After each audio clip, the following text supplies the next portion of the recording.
Hello again, just starting off from that last video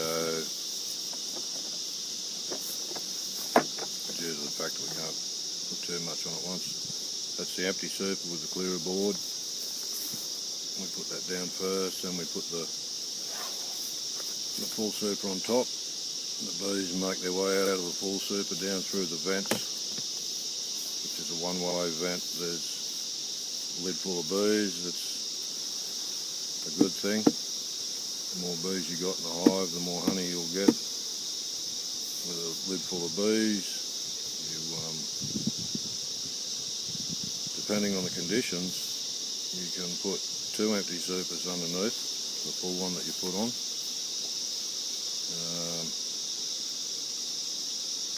And then they'll fill that extra super with the amount of bees that are in the lid. I'm just off setting up another hive.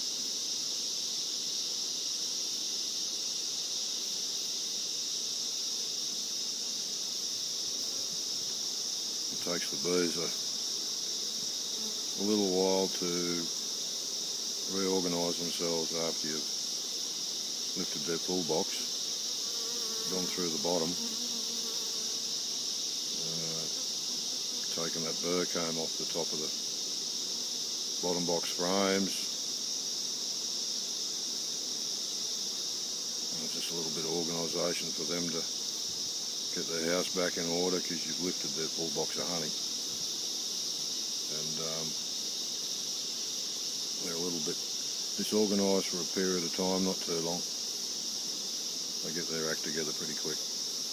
All that burr comb that we scratched off those top bars and threw it out the front, there's fresh nectar in that.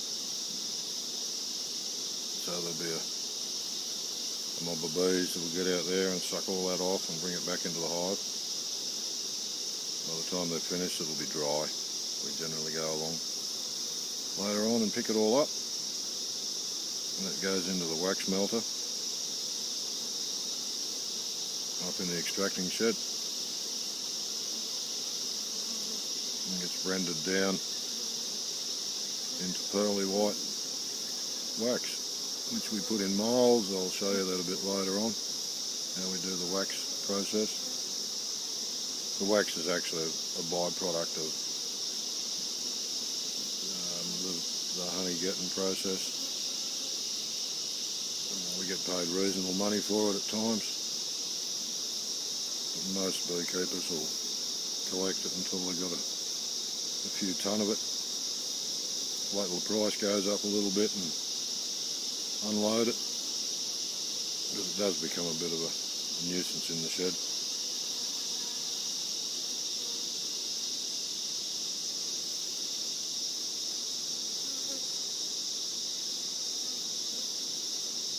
See the bees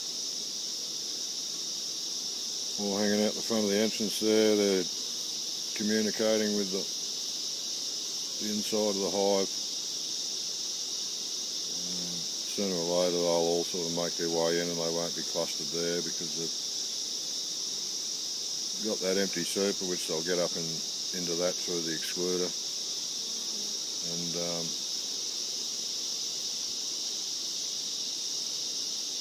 start cleaning that out, preparing it to store honey in.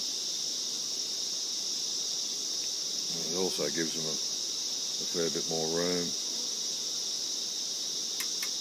to work.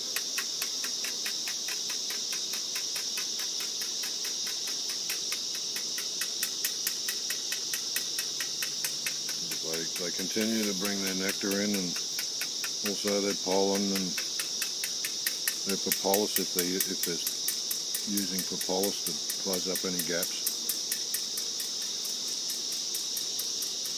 which is fairly common, especially coming into winter.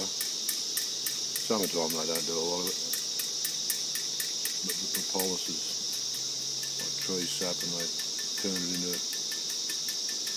well, I suppose what is commonly known as bee glue. That tapping in the background you can hear, there's a hive that's just starting to swarm, and if you make a bit of noise, the the bees can't hear the queen, so they'll go back to the hive.